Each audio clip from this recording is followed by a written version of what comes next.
ketemu lagi di Karsa, kawan berbagi cipta dan rasa, edisi yang ke-12. Jadi kali ini Karsa lagi ada di Magelang, tepatnya di Dusun Sumber, untuk bertemu langsung dengan seorang pelaku seni dan budaya yang ada di Dusun Sumber ini. Jadi beliau ini adalah seorang pendiri Sanggar Bangun Budaya, yang mana sanggar itu sudah dia dirikan sejak tahun 99.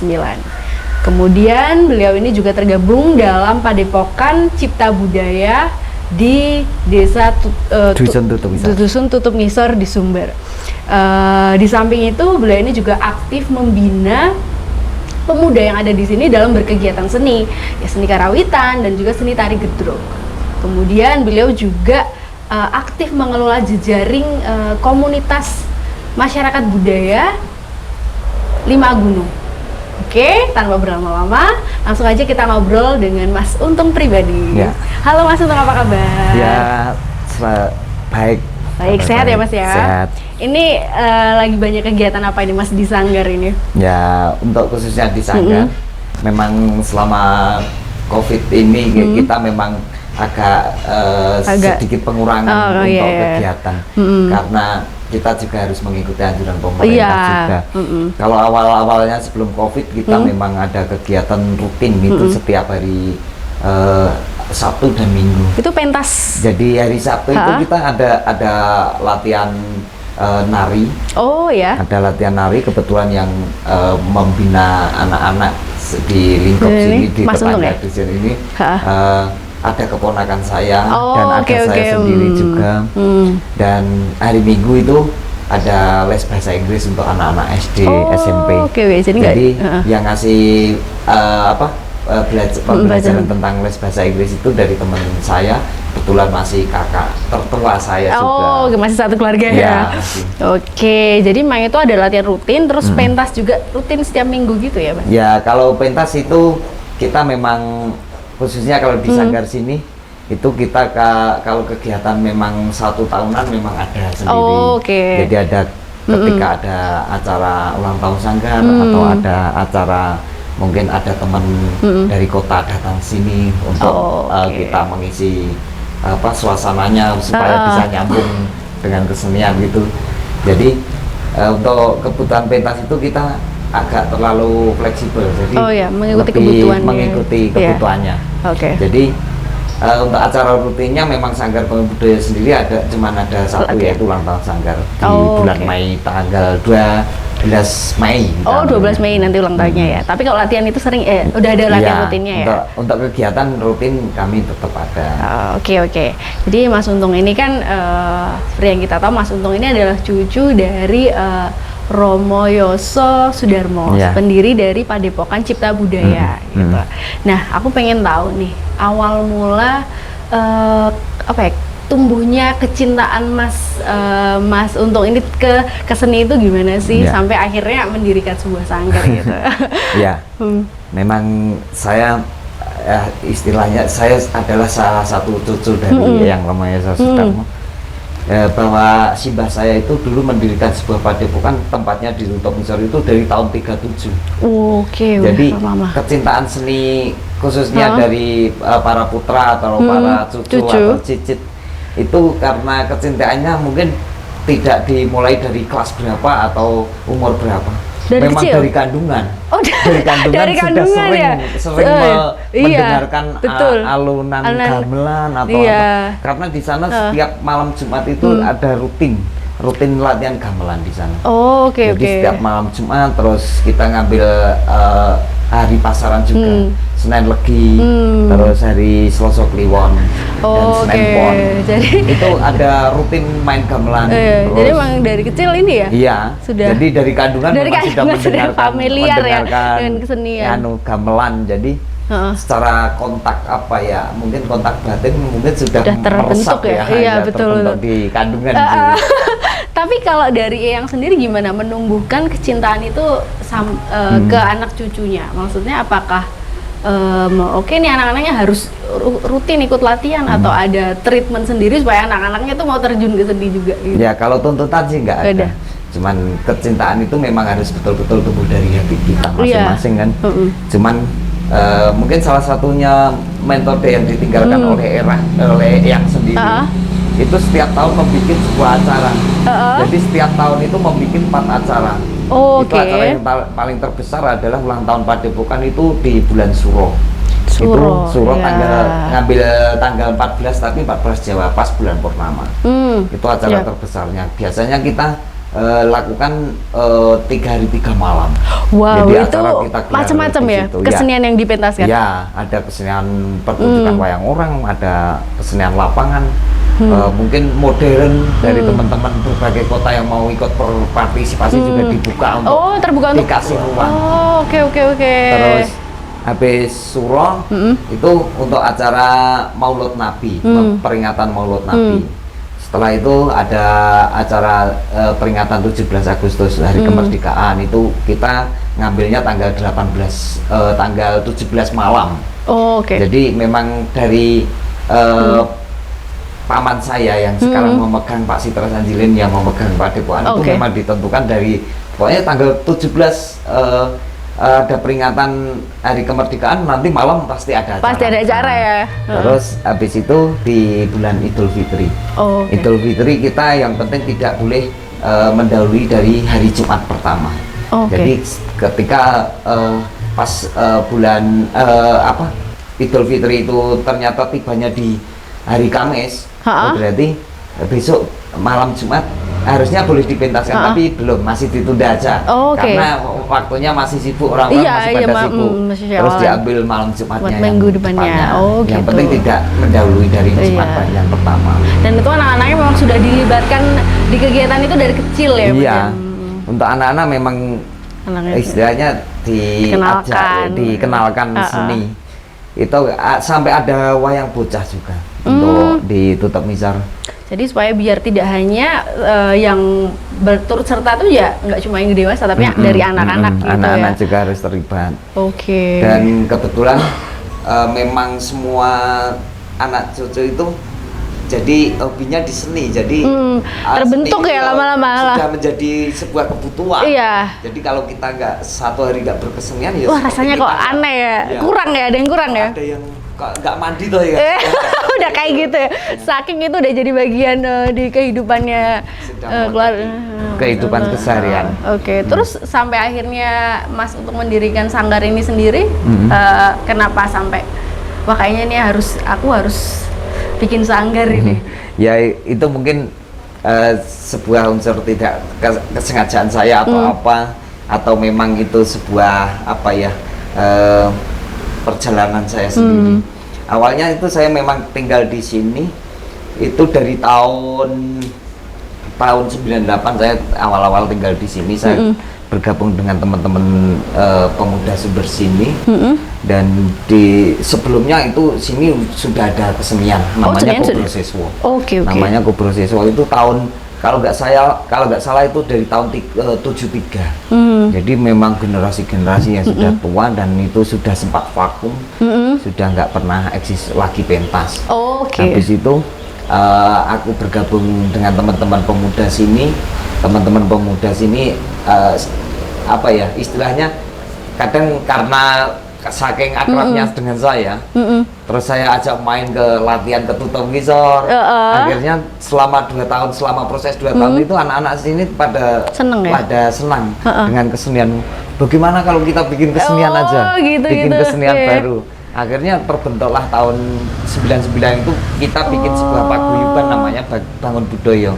Waktu itu belum ada sanggar, ruang ada masih latihan komunitas. Hanya di halaman. Di lapangan gitu. Jadi memang awalnya sebenarnya udah ada kesenian tapi sempat vakum, lalu karena saya kebetulan tinggal di sini, terus teman-teman sini saya ajak latihan, kok ternyata pada tertarik. Akhirnya udah deh bikin komunitas seni dulu, komunitas dulu ya, baru akhirnya terbentuk sanggar. Terus sebenarnya kalau perkembangan seni di Tutup Ngisor dan di Sumber sendiri ini gimana sih Mas? Maksudnya apakah dari dulu memang sudah kesenian tuh sudah masyarakatnya sudah aktif dan sudah beragam, atau karena adanya Padepokan dan sanggar ini akhirnya muncul potensi-potensi baru, atau gimana perkembangan seni di sini?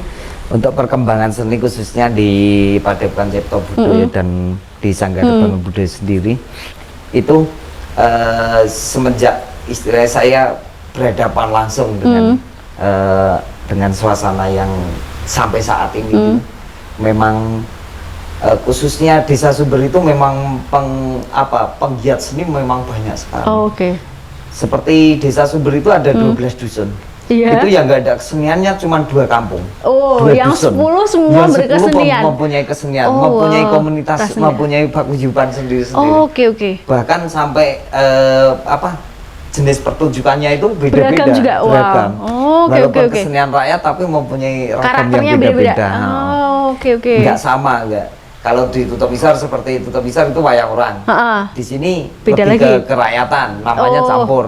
Oh. Tapi di dusun lain ada namanya Beda seni lagi. reok, ada seni kuda oke, lumpur, oke. ada soreng, macamnya banyak. Jadi memang khususnya desa di wilayah Dukun, mungkin saya nggak menyombongkan di wilayah sini, mungkin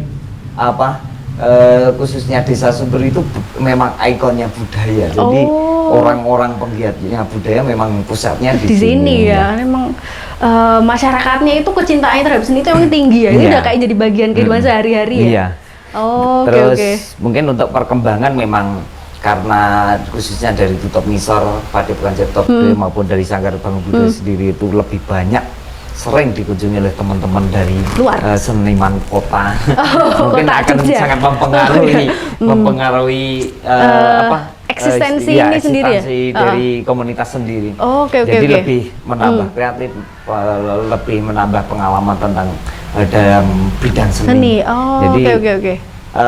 kita juga di Sanggar sendiri juga kita sering latihan teater modern juga. Oh, oke. Jadi Sudah itu banyak mungkin karena eksplorasi ya. pengaruh juga dari teman di luar Tutup lain, Misor sendiri ya. Yang di luar Tutup Misor kita saling berbagi. Oh, oke. Mungkin saya bisa menyerap dari teman lain yang di Jogja, tapi sebaliknya juga teman Jogja bisa menyerap seni yang ada di sini diserap ke Jogja. Oh, gitu. timbal balik Saling ya. berbagi, Betul.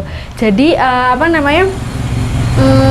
perkembangan seni di luar sana tuh juga cukup berpengaruh terhadap perkembangan seni di Tutup Misor ini sendiri ya, Mas? Ya, menurut saya sangat berpengaruh sekali.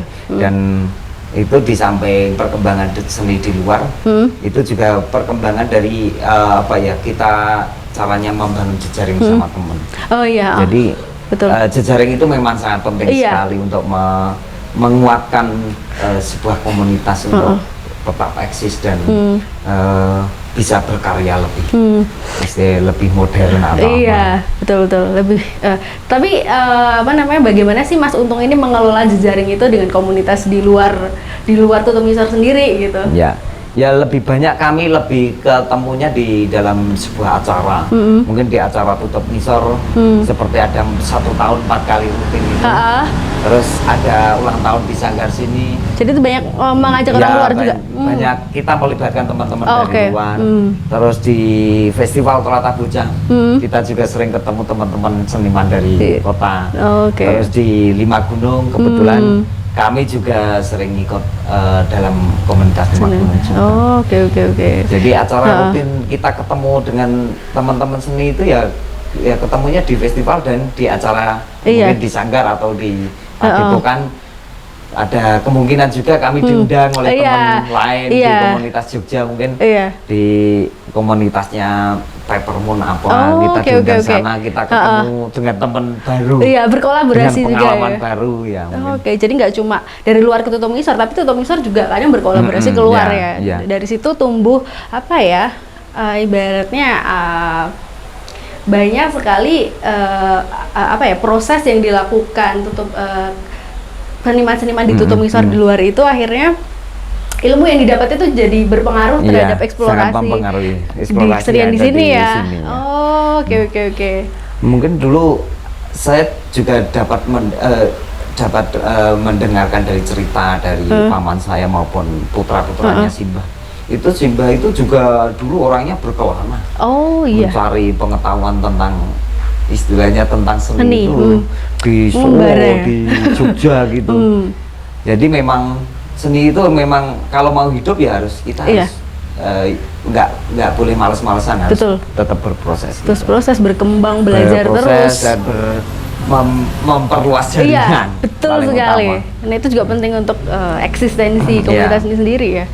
Nah terus ini nih, Mas Untung ini kan juga aktif membina pemuda di sini dalam berkegiatan seni nih. Nah aku pengen tahu gimana sih cara Mas Untung itu mentransfer spirit ke anak-anak muda supaya mereka tuh tumbuh kecintaannya terhadap seni gitu. Masa susah nggak? Anak muda kan biasanya kan gengsi Iya. gitu. Ya kebetulan kalau di sini masih Muda belum ya? gengsinya belum Oh, belum begitu banget lah. Karena justru saya lihat itu setelah kita ada pandemi selama 1 tahun, itu anak-anak udah pada kangen. Udah kangen ya? Oh. Kapan kita latihan? Wah. Kapan kita pentas gitu? Iya, iya. Jadi memang ada kejutan-kejutan seperti itu. Dia masih mempunyai rasa kangen untuk melakukan kegiatan seni. menari atau melakukan berkesenian gitu. Jadi rasa-rasa kangen itu memang sudah tertanam oleh teman-teman sendiri. Iya. Seperti aku sempat mengkoordinir juga untuk teman-teman Karang Taruna Desa tingkat desa itu, namanya saya membuat sebuah teater tradisi, tapi bentuknya seperti ketoprak gitu. Oke. Di situ saya mah nggak jadi aktor, nggak jadi saya Sutradara? cuma memfasilitasi Oh, aja. oke, fasilitator Saya ya. mah lebih banyak kerja di belakang panggung. Jadi memang menurut saya bahwa kalau kita istilahnya untuk supaya kita bisa dituruti, bisa diikuti oleh teman-teman lain, itu memang kita harus lebih mengorbankan diri, Iya, iya, iya. tidak seperti itu. Seperti di komunitas sendiri, mungkin seperti paman saya juga dulu jeripayahnya berkorban ya. Pengorbanannya banyak. untuk pengorbanannya juga banyak sekali. Tapi sebaliknya juga mungkin yang saya lakukan saat ini, saya mungkin di Sanggar ya, saya harus betul-betul totalitas Iya. untuk mengorbankan diri saya. Demi Istilah mengorbankan keberlangsungan ya. supaya Sanggar juga tetap Iya. bisa berjalan Tetap eksis hidup gitu. ya. Oke, berarti pemudanya ibaratnya memang kecintaan terhadap seninya tuh emang udah tinggi ya. Iya, Jadi udah ya tinggi. udah nggak terlalu susah Iya. ngajakin mereka untuk latihan, kayak kesenian gitu Memang udah antusiasnya dari udah dalam tinggi sendiri, ya. udah Oke, tinggi. oke, oke.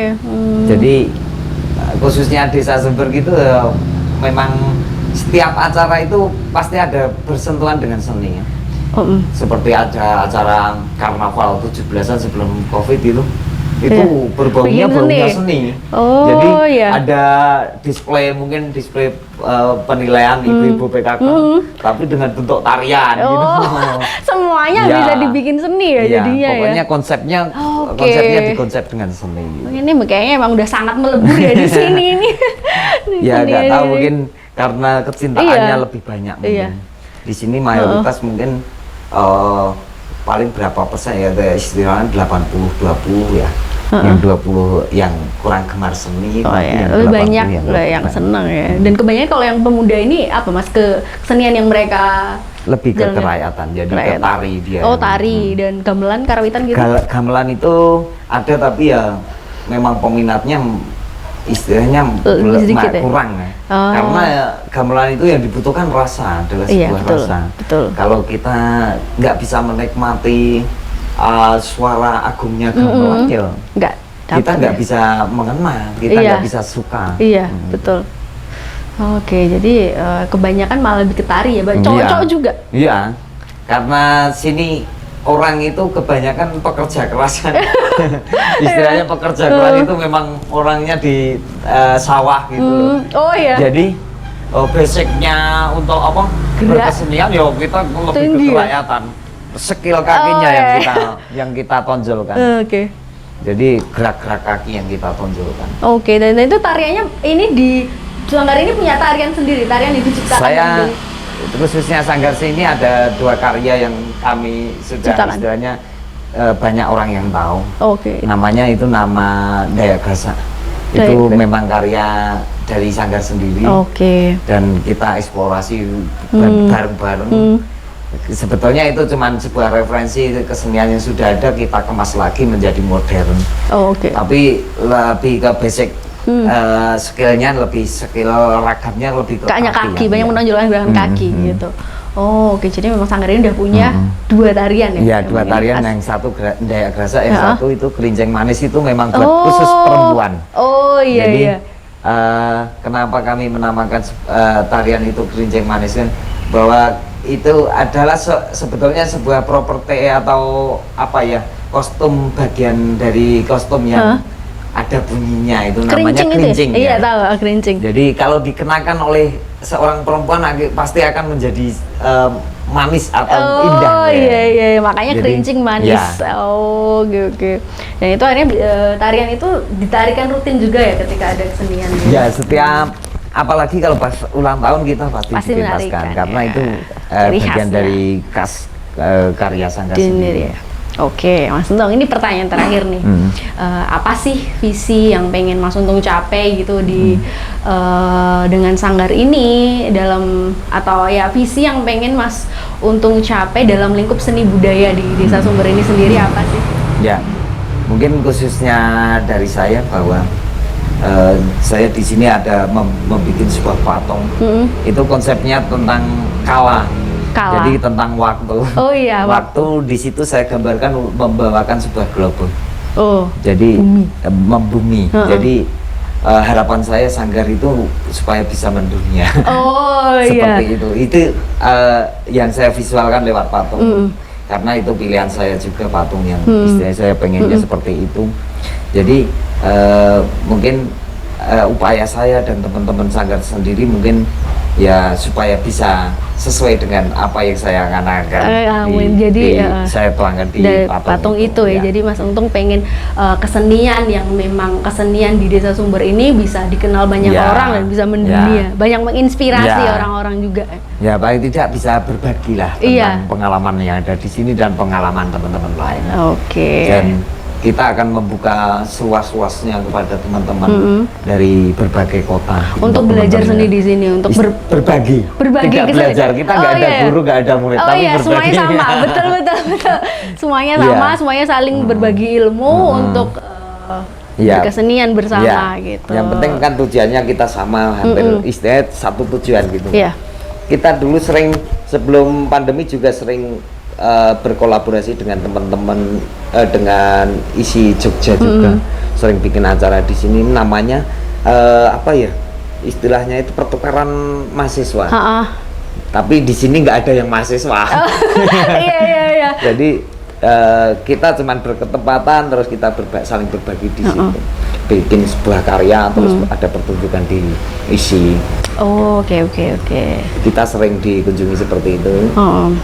Kemarin itu pertukaran mahasiswa dari Australia yang sering kesini. Jadi ini udah mulai dikenal, sampai luar ya. Ya, kebetulan teman-teman banyak yang dari luar yang datang sini.